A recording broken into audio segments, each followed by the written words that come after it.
You were listening to episode 271 of the Game Deflators Podcast. My name's John, and I'm joined by Brian. Hey, everybody, here at the Game Deflators Podcast, we like to talk about games we've recently picked up, games we're currently playing, and we're hanging with rats in the sewers, but hold the pizza in this week's Inflation Deflation Challenge.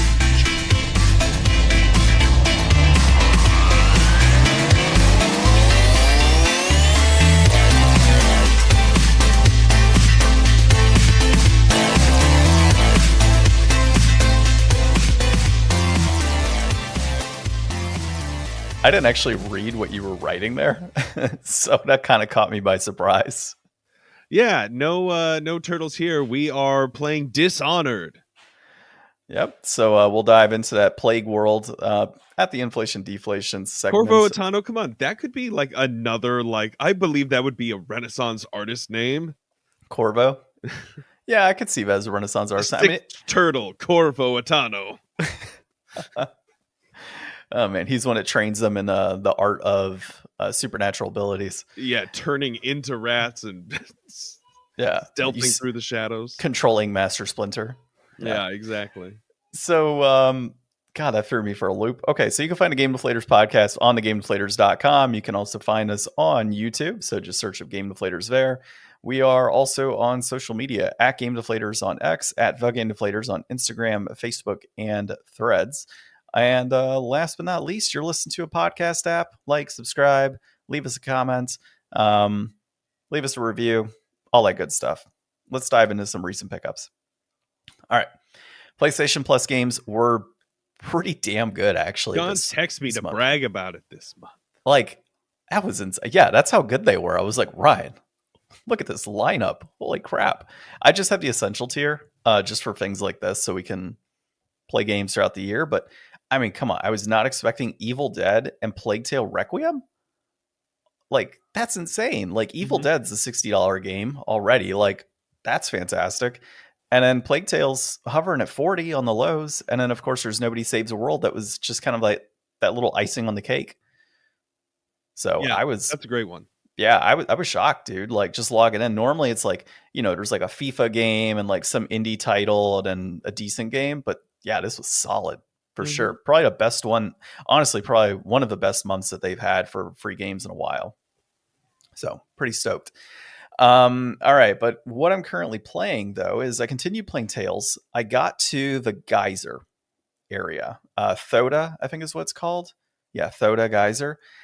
So I got there. And then apparently to get the statue that goes to the whatever shrine to be able to go past the mountain pass. You got to give the guy, instead of like 100 million gold, you have to give him this spiritual statue that people pray to. And it's like not a one of a kind, but it's like a legit piece. And so he's like, yeah, I'll let you go through and I'll let you read this book that the chosen one is supposed to be looking at, but I'm holding it hostage until you bring me something I want, essentially. So I got to the geyser, but it turns out there's actually a secret area you can go into as part of a shrine. And so you go into that and complete that section. So I did that. And that's where I stopped. The shrine, like the puzzles and stuff? Yeah, it was pretty interesting. I mean, I kind of got the idea. I was like, okay, I've got the sorcerer ring thing. I can change it between fire and water. Okay, I've got a container here. It says it's closed. All right, let me switch it to water. How do I switch it to water? Okay, it looks like I have pillars. I got to turn on fire. And then from there, things open up and things happen. So, yeah, it was pretty cool. And then there's a little bit of treasure here and there. The enemies are pretty decent in terms of what you can combat. So nice leveling up. I think I'm level 18 or 19 now with all of the battles I've been involved in. So not too bad. And I ended up dying in that shrine, though. I didn't. No, I didn't die. I actually beat that boss. Whatever creature comes out to attack you as part of a shrine, I actually did beat that. But it was difficult, man. I had like 20 life bottles and I actually got through all of them. So, and then I had all my apple gels and everything that I've been collecting, and those are all gone. And so are my orange gels. And I think one party member didn't get experience because, well, they died in the middle of battle. And just as I was putting on the final hit. The one thing, though, that I hadn't realized until playing the other day was like, you have a certain type of like potion or bottle that you can use to scan the enemy's health and see where they're at. So that was pretty cool because I was like, oh man, this battle's tough. And I scanned it. It's like, you have 7,000 of 10,000 possible damage. I'm like, well, shit. Like, I'm screwed. And I just kind of kept chugging away on it and ended up beating it.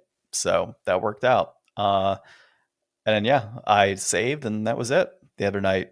And a lot of that's because, well, I've been playing other games on the side, which we'll get into here in a moment. The other thing is arenas. I'm still playing that. Always having fun with arenas. Caves is the most hilarious deck that I've ever played, and it pisses people off. It's so great. Like, it's fantastic. Just the whole like concept You're of playing it online now too. oh yeah. Yeah, I've been playing it online. I play it online more than I do in person. Well, It's I mean just the caves deck specifically. yeah. I play that more online than anything else. Like, that's my current deck is what I've been playing, and more so because I've kind of learned with arenas. Like, you have those mastery passes, which is their equivalent of a battle pass. Well, you need gems, right? And the way to get gems is to do certain, things. Well, I've already got several standard decks built, and I'm opening up packs and I'm getting all of this good stuff, right? So what I ended up finding out is that I could just play in the arena standard tournaments. And after you win like 3 or 4 rounds, you get like 400 or 300 gems. So if you do that every, I don't know, week or so, you play into one standard match and you get like 300 gems. That just adds up over the course of a month. You're looking at, anywhere for, it depends on how many wins you get, but I've won 7 before, 7 wins. And I think it was like 500 gems or 600. So yeah, I mean, it adds up. So if you do that every week or every 4 days, whatever it kind of breaks out to, I think actually, no, it's actually even more than that. It's not even every week because you get like 1,000 gold a day off your stuff. So yeah, it's like every 3 days you jump in this tournament, you play a few matches, you potentially get a pack to 2 packs. So that opens it up for you. And then you get the gems and then use the gems for the mastery pass. You get a ton of packs on that and additional gems because they give you like 900 to 1,200 gems for doing the mastery pass. And you just rinse and repeat. So like, I just recently discovered that that's kind of a key to this game as far as you want new stuff. That's how you do it. And the mastery pass opens up like 25 packs. So, there's no purpose in opening up, a pack a day or 2 packs every day or so for the new sets, when ideally you could just do the master pass, get packs for free of experience, and play into tournaments. So that's what I've been looking at doing. So I unlocked the Ixalan Mastery Pass, which was pretty good, and got a ton of cool packs and stuff. So that worked out. And then D&D. I guess we'll just do a quick update on our Strixhaven session. So I think last we had left off, we had the whole Max situation, and arm was ripped off, and you guys fought the Mage Hunter, and then we had Seeker, who had Virion Blackwood sitting outside of his apartment or dorm yelling obscenities and saying that he was a drug dealer and everything else. What I ended up playing out, so those listening, was essentially had all of the characters go about their separate ways throughout the night, but with the intention of having the character Ash, which was a vision for my wife's character, Nock, that he was burning down a building at some point. She had like this drug-infused vision.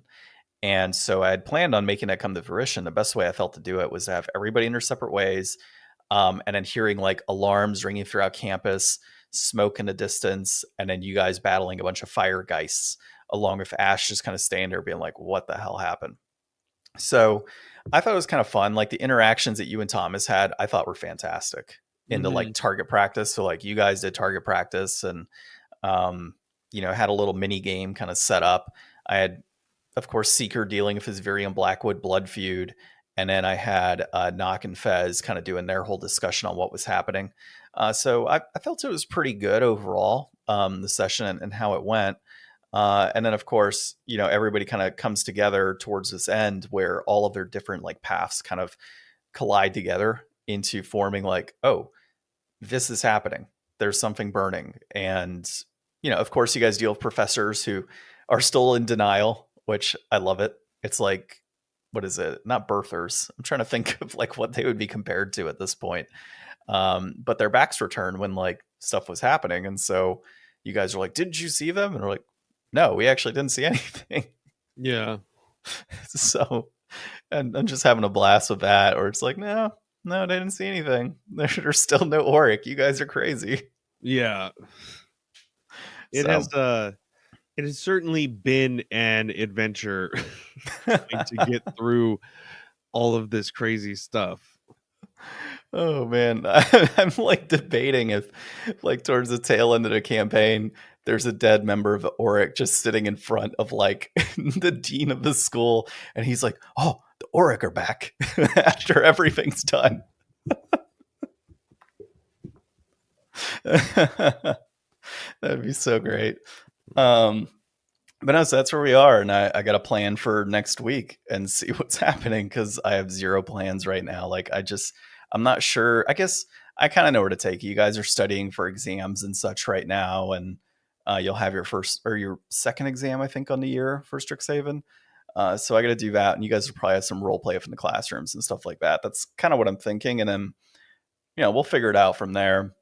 But I do like to rely on you guys, obviously, and I've said it a lot of times with your role play and ability to kind of stretch out a session.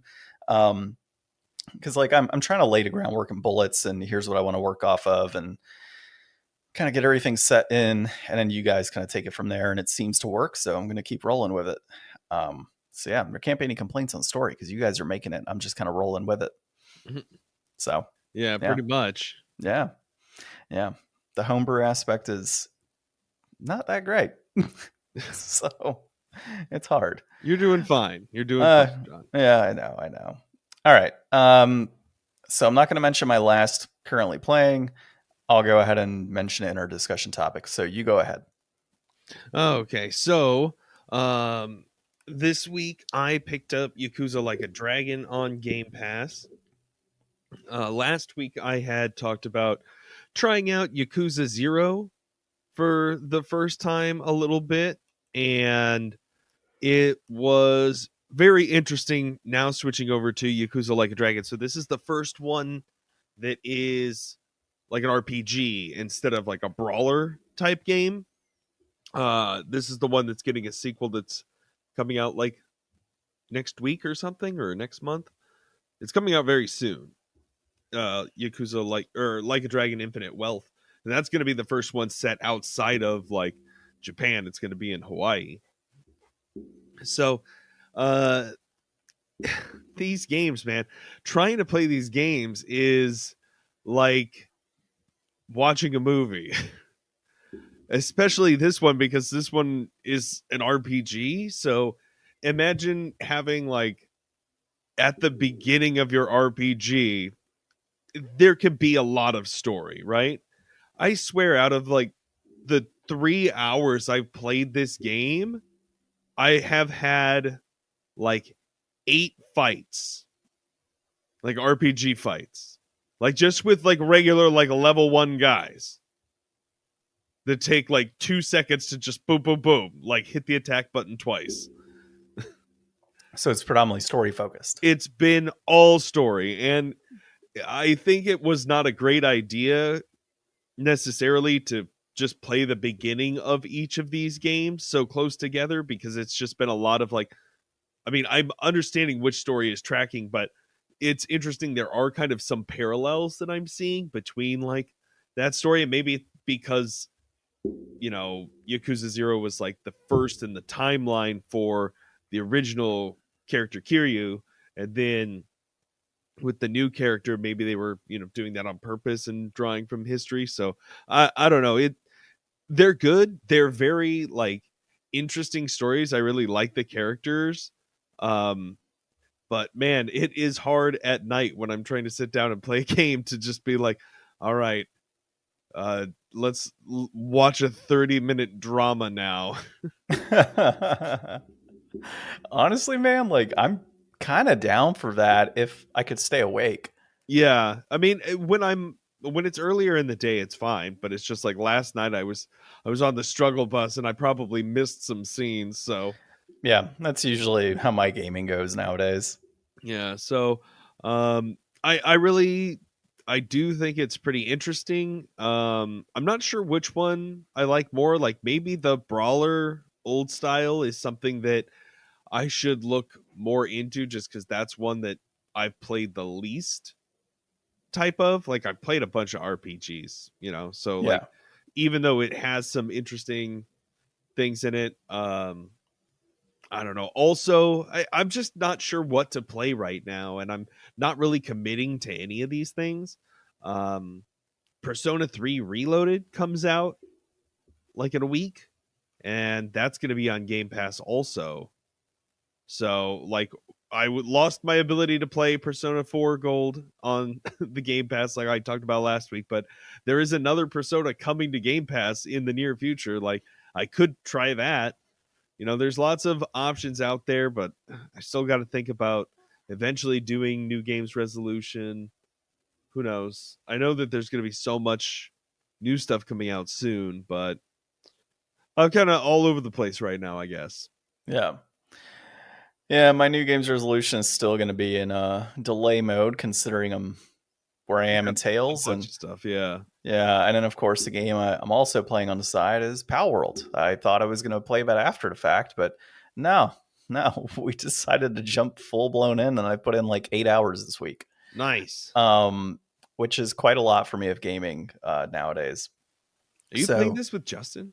I do, actually. Okay, I figured. I was like, this sounds like a game for the two of you. Oh yeah, it's been hilarious. So we found out that you can capture humans, Yeah. which is fantastic. So captured syndicate thugs. So we actually have like syndicate thugs all around our base. So we originally built our base like where you and I started, right? Like in that small little area. And we found this beach, like this little peninsula area that's blocked off by a major mountain. And then there's like a general kind of like plains area off the coast.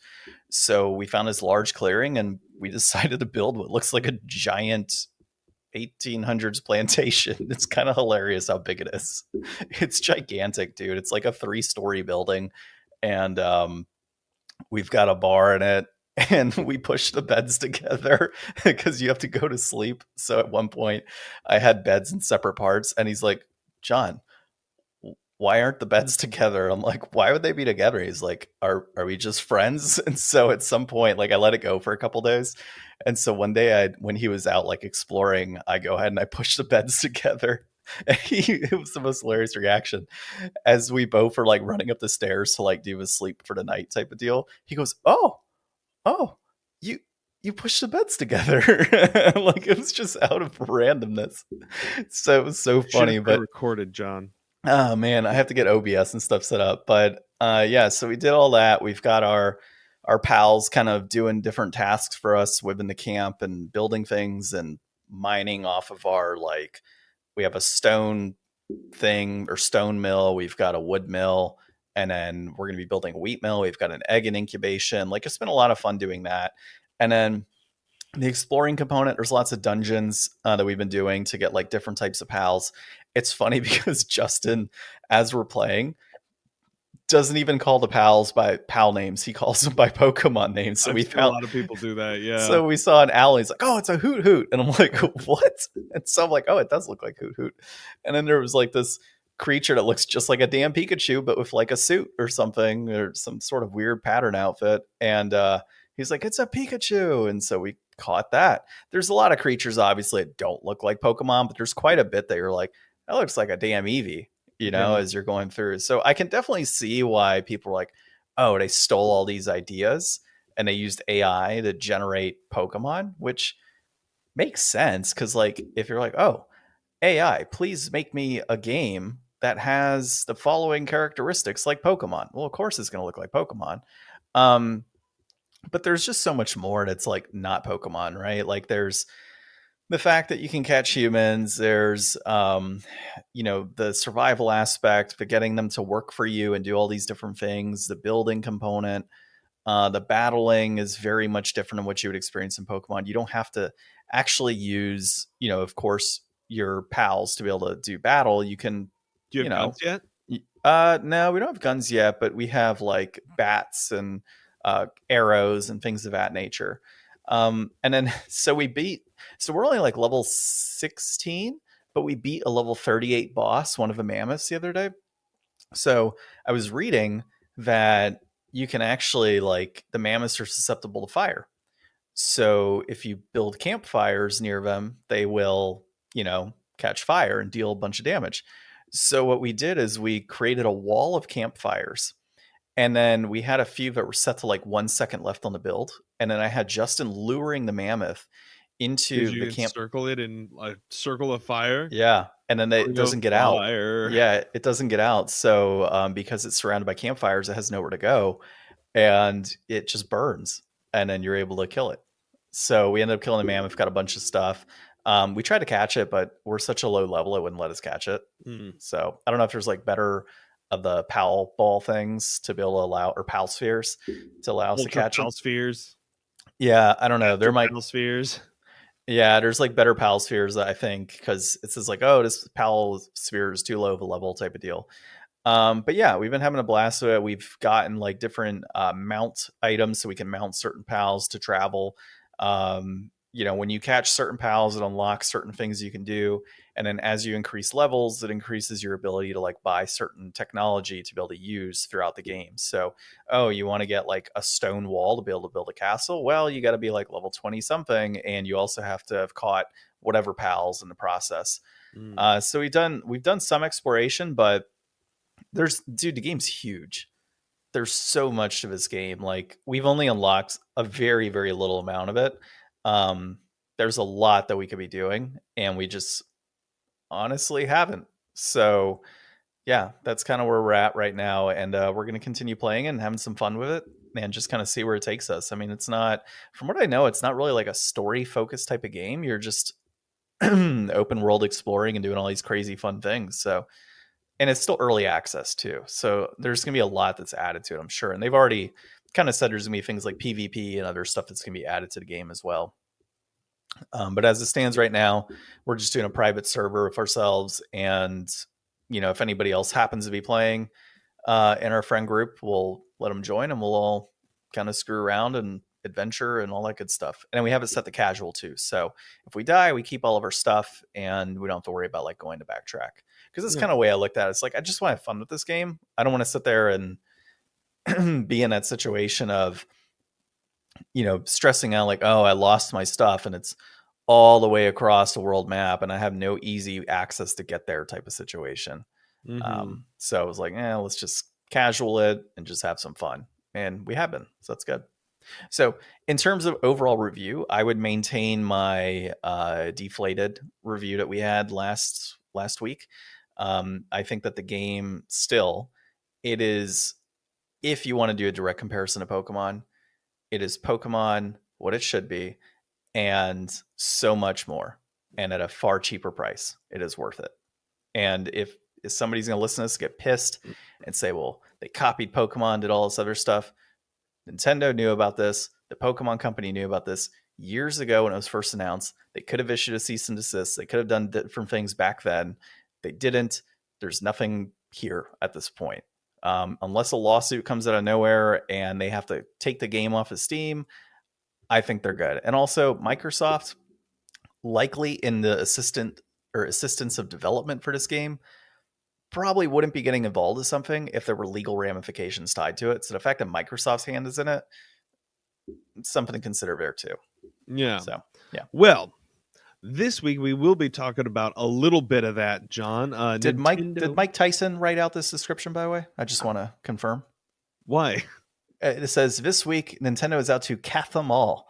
Yeah, exactly. Yeah. So anyways, John, Nintendo's out to catch them all. So watch out for your Pokemods. Suicide Squad wants to be different, but sounds the same to me.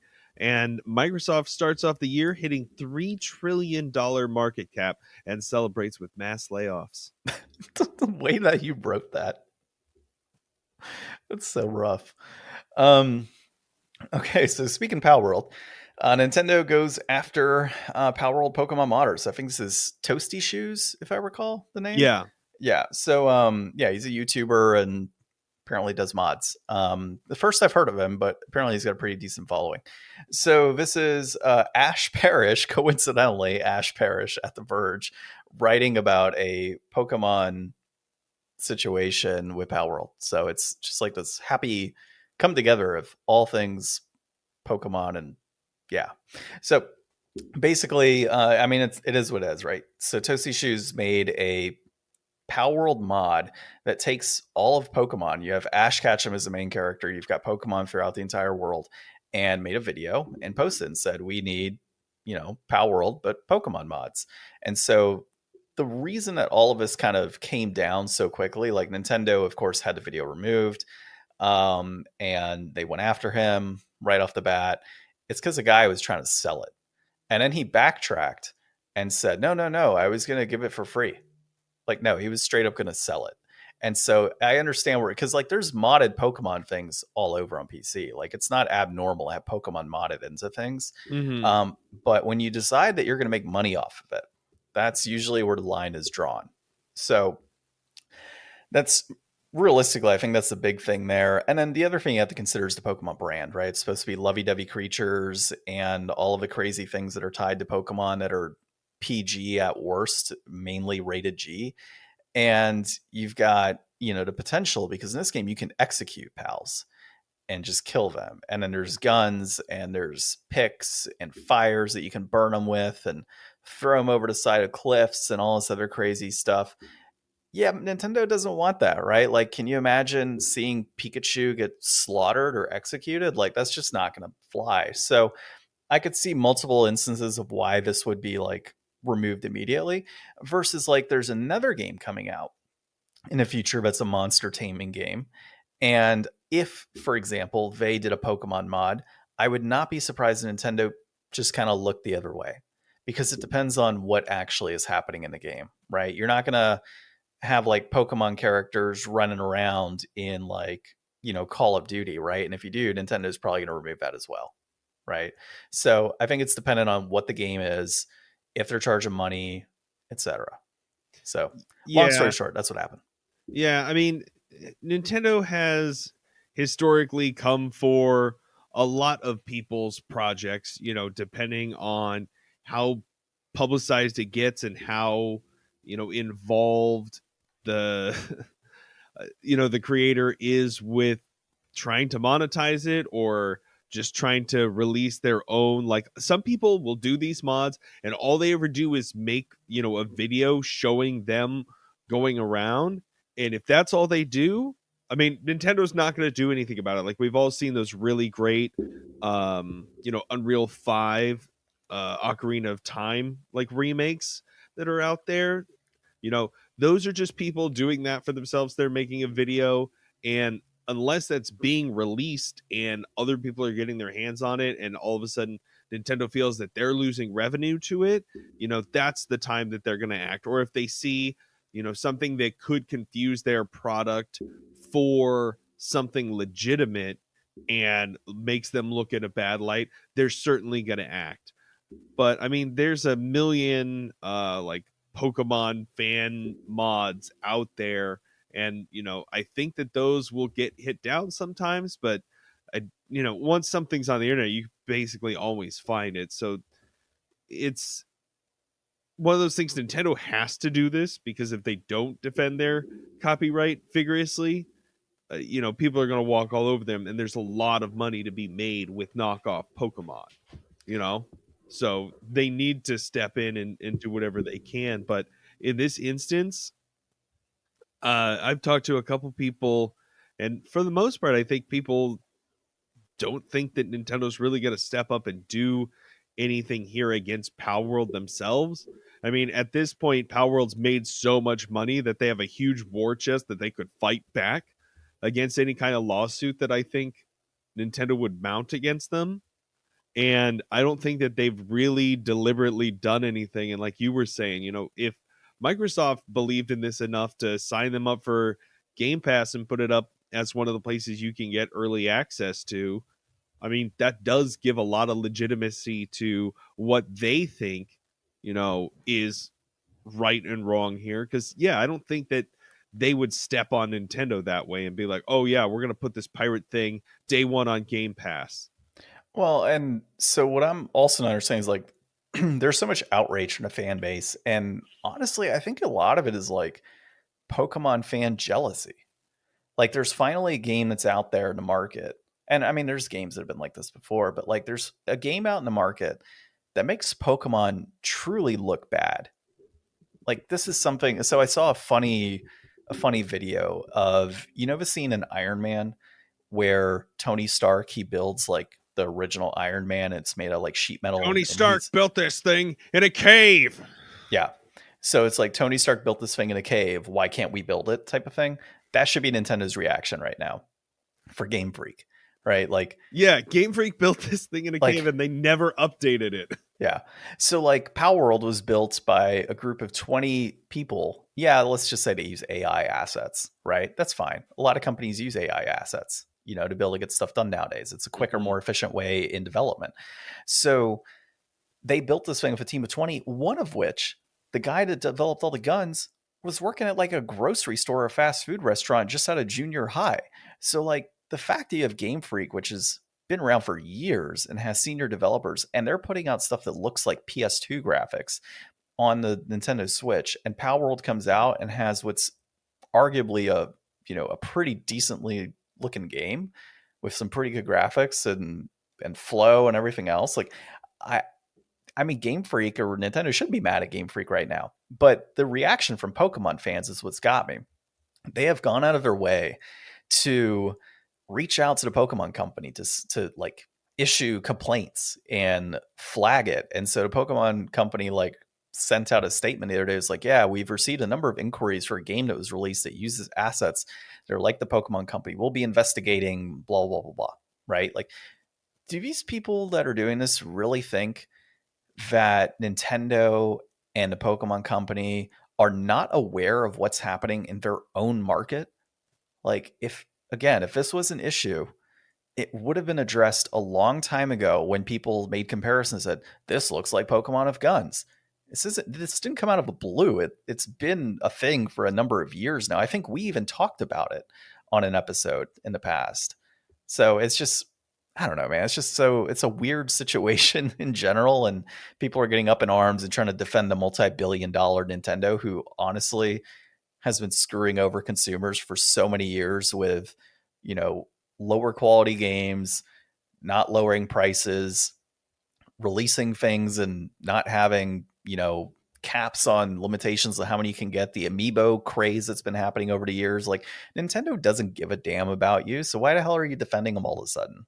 And I think long story short, it comes down to jealousy. Yeah. I mean, I don't know. Nintendo and Game Freak really need to step up the next Pokemon. Like, if this is blowing up this much and they're getting so much off the back of things just looking like Pokemon, I think if they put out another bad Pokemon game, like, I don't think the next one is going to change, basically. And I've heard this sentiment said elsewhere before, but I don't think that the next Pokemon is all of a sudden going to be radically different. I think that they're going to need more time to adapt and move on. So maybe 2 Pokemons from now we'll get something like truly innovative. But I think the next Pokemon, it better be the best version of the current gen type, what we think about Pokemon ever made, and it better be polished as hell. Otherwise, people are really going to take another hard look as they inevitably pay full price and it sells millions of copies. It does super well because it will, but it's going to be disappointing. Like Arceus was a step in the right direction when it first came out. And, when I liked it, it wasn't a bad game, right? But it wasn't everything it could have been. And I want to say that I mentioned that too. Like this is a good step, but there's things that they could be doing. Like, why do we need different regions, right? Just make the entire game open world. How much of that is held back by, Nintendo's hardware? I don't think very much, because obviously you have the Zelda games on those consoles and they look great. So I think it really just kind of comes down to the fact of Game Freak and Nintendo just saying, hey, we're going to sell millions of copies of this regardless because it's got the Pokemon name. Like, if anything, Pokemon fans should be excited to see something like Palworld doing as well as it is, because it does require Nintendo, in a sense, to step up, and put out a better product in the market. Like, things like this type of competition is good. And so getting upset because your multi-billion-dollar corporation is facing a situation where a random small studio has sold 8 million copies in pre-game or pre-sale, essentially. Or no, early access. I'm sorry. On Steam alone, by the way, that's 8 million copies right now. So once you start factoring in things like Game Pass, this studio has made a boatload of money, and like they were overnight millionaires And they at have this one of point. the most concurrent games ever released. Yeah, and people are saying, Concurrently "Oh, it's," played games. and people are saying, "Oh, it's going to fade away." And like, yeah, that's true. Like any game, but it's going to have like if you have that high of a concurrent player base right now on a game like this in early access, pretty sure it's going to do pretty decent for a while. And given the similarities to Pokemon, you're going to have enough like not lax, but like fans that have kind of been outside of Pokemon for many years that see this and go, hey, this is actually really cool. Like, this is what I've always wanted in Pokemon. Let me dive in and play this. Now, So, yeah. And it's got so many other. And sorry, one last thing on that. I think I was reading an interview with the CEO of Pocket Pair that I want to say that they were approached by Nintendo, or it was, Nintendo was asking them to create like a new IP or something like that. And the CEO was like, no, like, and the reason some people call this a soulless game is because it pulls from so many different types of games. He pretty much was like, no, I want to take all the things that people like from other games and throw them into one game. So that's why you have similarities like Rust and Pokemon and Fortnite and all of those other like popular games that have been on the market for years. That's why there's so many similarities drawn out of Palworld, is because it is a heartless and soulless development of like, we're just going to pull everything that people like and put it into a game. And it worked really well for Darksiders. Yeah, it's not the norm. It's definitely not like every single game coming out in the future is going to be like this. It's definitely the exception, but I mean, it's a smart move if you think about it. Yeah, no, and I think one thing that I've heard here, and you're played more of this than I'll probably ever play. I don't know how long you're going to play this for, or if I'll ever actually wind up checking it out. But is there anything in your mind of this game that is sticky? Like 10 years from now, are you going to remember like the Electabuzz Totoro with a Gatling gun's name? I mean, I honestly I don't pay attention to the creature names.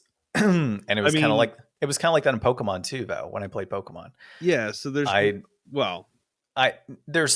you have some, but you got to consider that like you and I grew up with the original 150, and then we grew up with the next 200 total or whatever it was, like the silver and all that. So like we grew up in a period of time where like we were memorizing the Pokemon, we were singing the songs, like we were doing all this. So in that aspect, you're going to remember it, right? Lifetime, it's going to stick. Palworld for me, it's not so much because it feels like Pokemon and that's why I want to play it. Palworld's fun. Like, that's why I'm enjoying it. Mm-hmm. Like I mentioned it earlier, playing on casual mode, catching creatures, building things, all of the survival components. Like, I love survival type games and I love building things in games, which is Factorio is a great example of that. So these are the types of games that I enjoy playing casually on the side, and just kind of a game that I can pick up at once. Yeah, exactly. I can pick up the game. I can play a little bit. I can turn it, like take it down and go about my night, right? Like, it's not something that I'm not sticking to it for story purposes or because, I want to catch all of these different creatures of this name or anything like that. Like, do they have moves? Yeah, they do actually. Like, do you choose the moves that they use and attack with and stuff? I think you can, but they do have moves.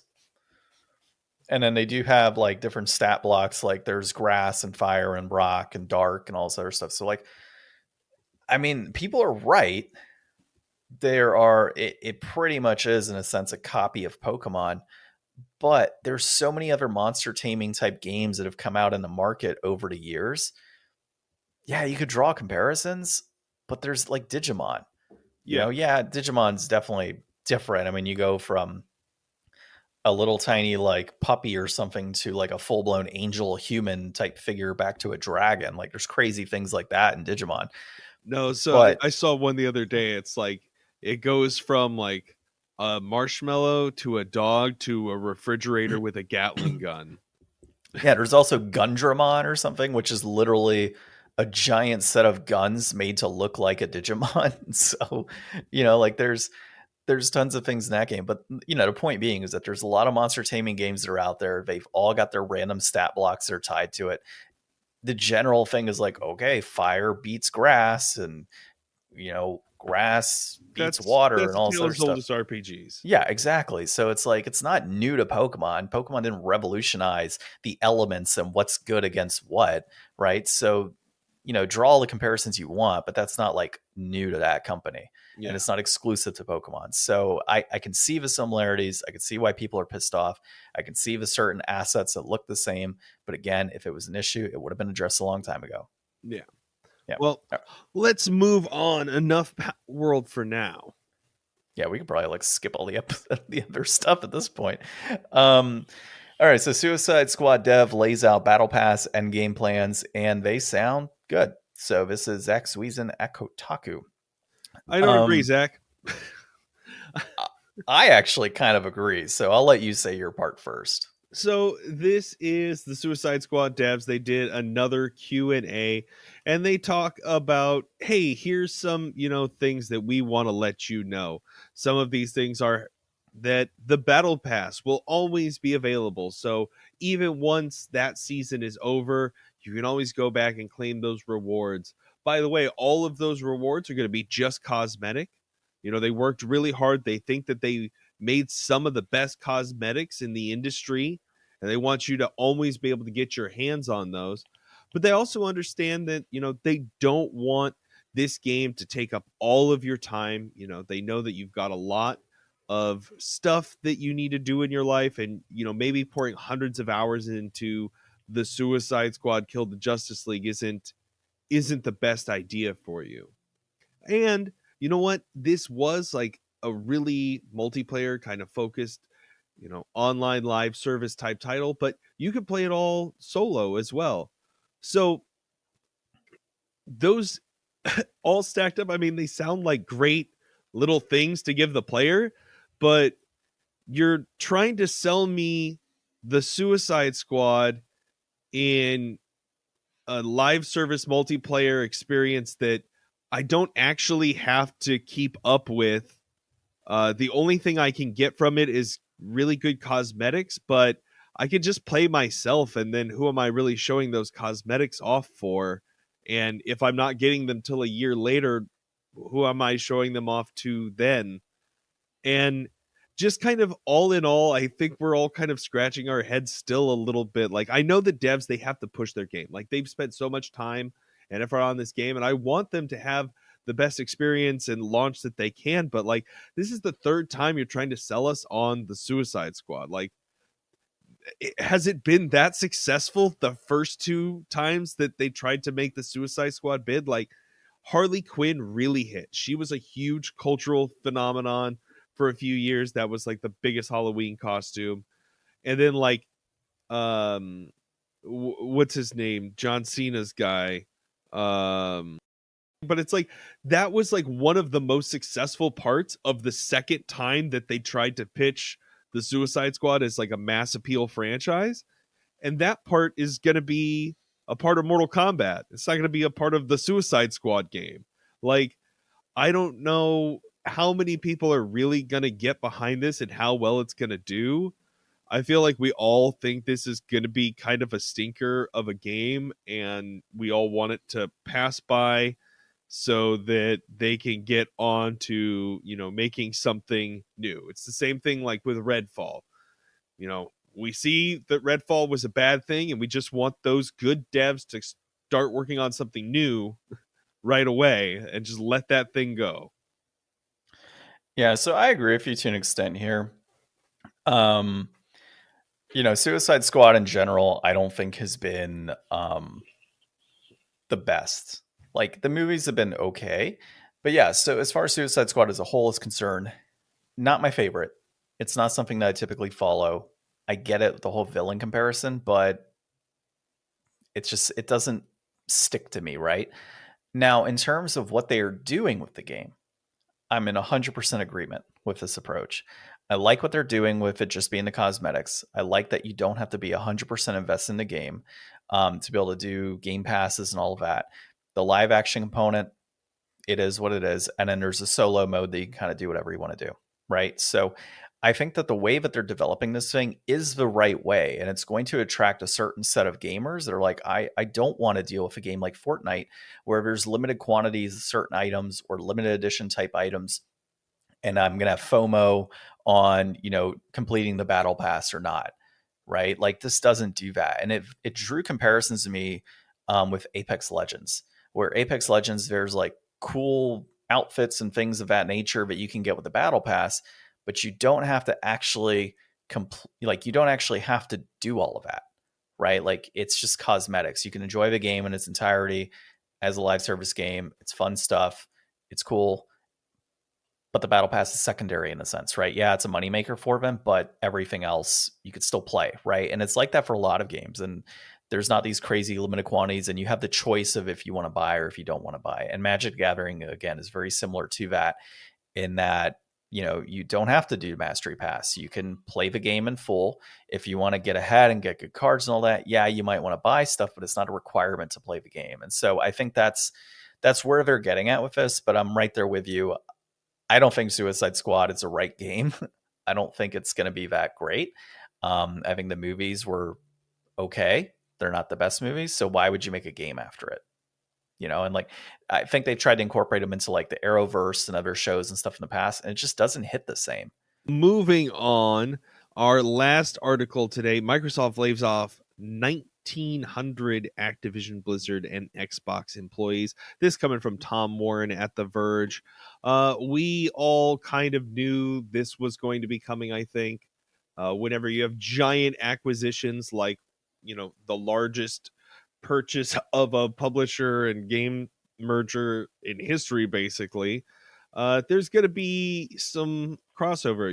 We're not going to need two Gale and accountings all the time. So unfortunately, it is something that was going to happen, but I don't think anybody really anticipated this kind of number and this kind of impact. So this is kind of also all on the back of Microsoft. Like I mentioned in the preamble, they just hit a $3 trillion market cap. They're just such a massive company, and to hurt this many people and have that information all come out like around the same time is a pretty big 1-2 punch. And redundancies aside, we hope that everybody from the company is able to land on their feet and find something. But anyways, getting into it, a lot of what happened here was, like I said, redundancies, but also just some other impacts like games getting canceled, people being moved from teams to start supporting other things that are in development. So there's a lot of behind the scenes shifting around of talent besides just the loss of talent. And even some big names like Mike Ibarra, who was a really high up at Blizzard, he is leaving the company as well. So there's been a huge shuffle around, and I think that the majority of the impacts we won't really see for a while. So they said that the game that was put to the side was the survival game that Blizzard had been in development for quite some time. We don't really know anything about it, I don't think, at this time, other than it's not happening now. But I think a fresh take on a survival game from Blizzard would have been really interesting to see. But with Palworld just kind of blowing up now and changing a lot of the face of what survival games are going to be successful in comparison to moving forward, depending on how long that lasts, this could be, maybe a good decision. Like maybe Microsoft sees the writing on the wall and they're like, well, I don't think that this game you guys were working on was going to be able to compete with what Palworld is already established themselves to be. So let's just cut this off here. There's some pre-production pipeline stuff going on some other promising titles. Let's move all of these people around, shuffle them over to there, and then we can cut off, these people out. Boom. It's all those kind of decisions that are going on right now, and it sucks that it's people's lives, and it's having such a turnaround from how bad last year was to already start off this year with these kind of numbers in January is huge. Well, so I mean, really, that's kind of how the entire industry is going right now with tech in general. Like we had during the COVID period, there was tech experience like a ridiculous amount of inflation in the market. So you saw that in the stock prices, which have plummeted since in tech space. And then, of course, you've got a number of employees that were hired, and they've been trying to whittle that down over the last few years. So layoffs have not been as bad as what they were last year, but it's still pretty rough in general. Like I think Google last year was like 10,000 plus employees that were laid off, maybe more. Um, so no quoting on that one. I don't know, look it up. But there's been massive layoffs last year. There's been layoffs this year, but not to the same extent. So I understand why the layoffs are happening.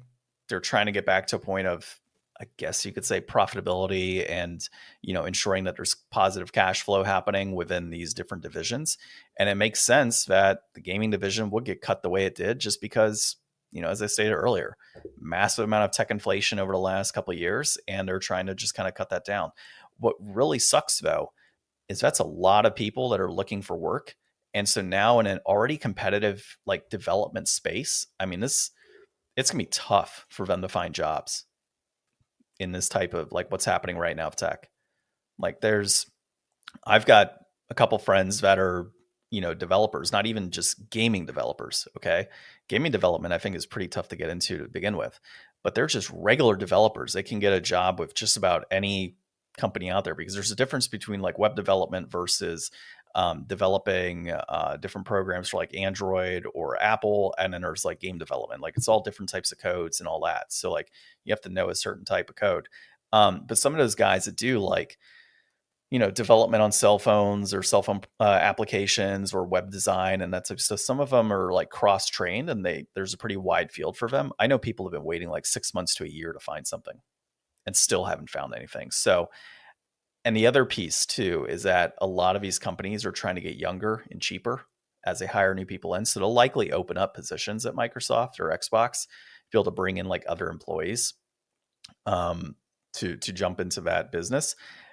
And it's going to be tough for them to even get into that because you're looking at senior developers who are going to be trying to get into positions that are supposed to be entry level based. So it's a tough competitive trying market. To entice the next generation of ideas and people to come up in an industry where there just doesn't appear to be a future, or that it's going to be so layoff heavy and dependent, and these companies are just getting bought out all the time. I mean, you could make a really successful game, at an awesome studio. Your studio gets bought out. Everybody thinks that they're going to get a raise or something. Then all of a sudden you get forced onto some project you don't want to do. You get, so much crunch laid on you because they're demanding it come out at a certain time, at a certain level. You're unable to meet that.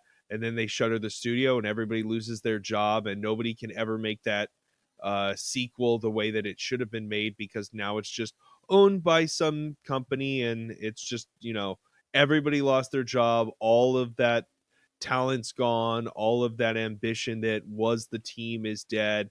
And it's just an IP sitting in a cupboard until it becomes valuable to them sometime down the road.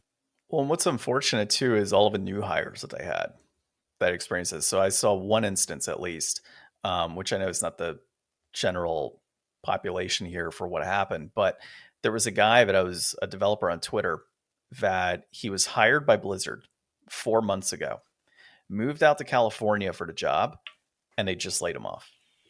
So when they start talking about things like severance pay is typically dictated on how long you've been with a company. So this dude straight up moved his whole life, went out to California, and 4 months later he's laid off. Like, that's so shitty. Nice house. Yeah, right? So that's just a bad situation in general. Yeah. So yeah, it sucks for all those people. Hopefully they can find some stuff soon and go from there, but it's going to be a tough road ahead for a lot of them, I'm sure, in finding some work. I don't know, maybe all 1,900 of them make their own studio. I mean, that seems to be the general, like, what happens from what I've seen. Like, some of these developers, they're former developers for like a certain, company. They go off, they do their own thing, and then they make a big hit, and then they get acquired, then they get let go, rinse and repeat. That's what it seems like happens in this industry. Right. Yeah. All right, let's dive into our inflation deflation for the week. This week we played some Dishonored on the PlayStation 3, or at least I did. I don't know what you played it on. Not on the PS3. There you go. It was developed by Arcane Studios, published by Bethesda. It was directed by Rafael Colantonio. Jeez, I was trying to say it too quick. And Harvey Smith. It was released in October of 2012. It is an action-adventure stealth game with reception around a 9 out of 10. In Dishonored, the city of Dunwall is plagued by corruption and sickness, and a rat plague for good measure. The story follows Corvo Atano, once bodyguard and assassin of the Empress. You are framed for her murder. You need to clear your name, save essentially the princess and the city using magic, stealth, and a good amount of freedom and choices. Dishonored really allows for a lot of player expression and impact. It is a very stylized, artistic game with a lot to say, and I really enjoyed my time with it. I have played a little bit of this game before. I've seen a bunch of reviews on this game in the past. I know a lot of people that I look and listen to. They really enjoy the Dishonored franchise, and I think that this is one that I've been really wanting to play through for a long time. And I'll probably leave installed and maybe go back and visit some more, because I did actually have a save file that was already like a bit past what we probably were able to get through today. I think this is a fantastic game, and it earns those really high marks. What do you think, John? Yeah, I 100% agree. So just like you, I actually played this probably about 2013, 2014, I think is when I last played it. And back then it was a fantastic game. I thought that graphically it was great. It played really well. And then just some of the cool things you're able to do with your character, like you're able to technically summon rats and put rats on different people. You're able to control different, control humans as well as like other creatures through the game, if I recall. And then just the steampunk type of nature of this title. So it's like medieval style plague world and what's happening, but very steampunk as well. Mm-hmm. Like not super heavy on the steampunk, but just enough to give you that taste of like, this isn't your standard medieval times, essentially. And yeah, I just always liked it then, and I liked it again when we played it this go around. I think this go around I got as far as in what I played just after the crossbow. So after you get through to the sewers and everything and then grab the crossbow, that's about where I ended this go around. But I like the story component. Like it's kind of cliche, right? Assassins come in, murder an empress, you're framed for it, you got to clear your name. Oh, and there happens to be a child involved that you got to rescue. Like very cliche story, but it just hits differently. And I think what do you mean really cliche? Like, give me another title. Just any old action movie that's out there. I'm not saying video games. I'm saying like action movies. Like, I don't know. For example, it'd be Taken. His whole thing is like, He now was framed for murdering the Empress. I'm not saying he was framed for murdering an Empress, but there's situations where you're framed for murdering a mom, or you're framed for murdering your best friend's wife, and the child has been taken by terrorists, and you have to go across the country in some random situation to go find this person and clear your name. Like it's in like every single happens, movie. Ryan. It's Hollywood plot. It's Hollywood plot, dude. Like it's I'm just teasing. Yeah, I know, but it's the same thing with those bank heist movies. Like we just saw Lift the other day on Netflix, which is pretty good, by the way. Popcorn flick. But like the whole concept is like, oh, I'm a thief. Oh, I'm gonna get caught. The government wants me to work for them. Okay, cool. Now I got to go do this big heist for the government. Now, guess what? And I called it at the very beginning. They're going to get all the gold that they were trying to steal in some random way. And what happens? They got all the gold. Like stuff like that, dude. Like it's the same plot point, just with different types of characters and a small spin on it every go around. And this is that, but it hits differently And I think it's because of a world that is developed around it that makes it different, right? Yeah. You've got the steampunk, you're controlling rats, you're doing all these crazy things in this world to go save that girl. And it's, I don't know, I just like it. And I like these types of games. The Plague Tale games have hit pretty well for me. And this, for me, when I played Plague Tale, when I first thought of that game and I first started playing, I'm like, man, this is like Dishonored in a way. Like just kind of the scope and feel and what you're doing, and it's plague focus. Like I really liked that game initially and wanted to dive in because I liked Dishonored so much and what I had played back then. Yeah. So that's something that kind of, for me in general, I kind of like in games.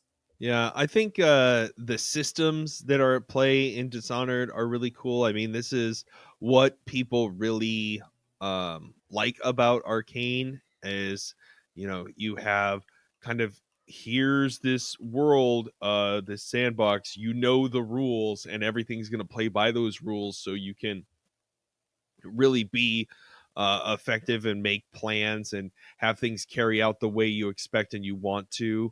I think it's cool how the game reacts to your play. So the more you murder and kill, the crazier and more chaotic the city gets, and the more the plague and the rats spread.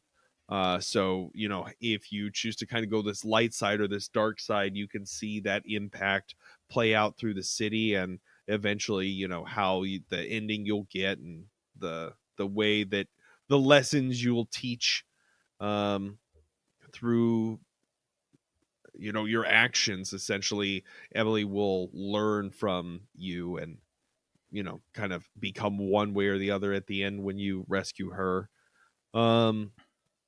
What else is cool about this game? I don't know. I really love the art style. I think the stylized look of this game is timeless. Like, I think this will always be a great looking, great playing game. I think it will always kind of go down as something that could be revisited. And I certainly expect that there will be more Dishonored in the future. Whether it's like a remaster of the original, or whether they just continue to make more sequels down the road, or prequels. Like, I don't think we really know much about Corvo before Dishonored, but he was already like a master assassin then. So there's lots of things that they could do with this, but breaking it down. I was just going to say, I mean, you got Dishonored 2, of course, that's out there, and then there is a version on PS4. So Definitive Edition is released after the PS3 version. So not a remaster in its entirety, but I mean, there's been some updates and they've put some love around it. When we get into the brass tacks here, I can talk a little bit more on that too. Yeah, so complete in box, super cheap. We're talking PS3 prices here. Run you $4.97. That peaked at $30 back in April 2013. That is currently holding. Loose, it'll run you $3.43. That peaked at $39.30 back in October 2012. That is also holding. Digital on console, you can get it for $19.99, but it's included in PS Plus and Game Pass. You can get it on PC for $9.99 on Steam. Yeah, and then also Ryan had asked me, he's like, well, can you look up, what is the cheapest version? What's the most expensive version? And when you go to look at that, there are so many different versions of this game that have been released. There's definitive editions, the regular standard edition, there's Game of the Year editions, there's versions on PS4, there's compilation editions with just an Arcane Studios triple pack or something. Like it's all over the place. They've lots of ways to play. Yeah, there are a lot of ways to play this game. So I would say for me, Ryan, the 9 out of 10 reception holds up, and the price point definitely is deflated. Yeah, I mean, this is a great game. I mean, $20 on digital console. I mean, I think that's probably something you could get on sale. I think the $10 on digital Steam is probably a super, super reasonable price. I would say anywhere you could get this game for $10, physical, digital, whatever, it would be worth it at that. And that's probably even, deflated still, I would say. I would say this game is deflated pretty much anywhere you're going to get it. Yeah, and there's just, like I said, so many different ways to play. I mean, you could technically pick up a PAL version if it ended up being cheaper and throw it on the PS3 or PS4, and you'd be fine too. So there's, lots of ways to play a great game, and that's how we like it. Yeah, sounds Cool. good. Well, next week we're in person. Don't know what we're doing. Never know what we're doing. We'll figure it out during the week. But until then, this has been episode 271 of the Game Deflators Podcast. My name's John. I'm Ryan. And thanks for listening.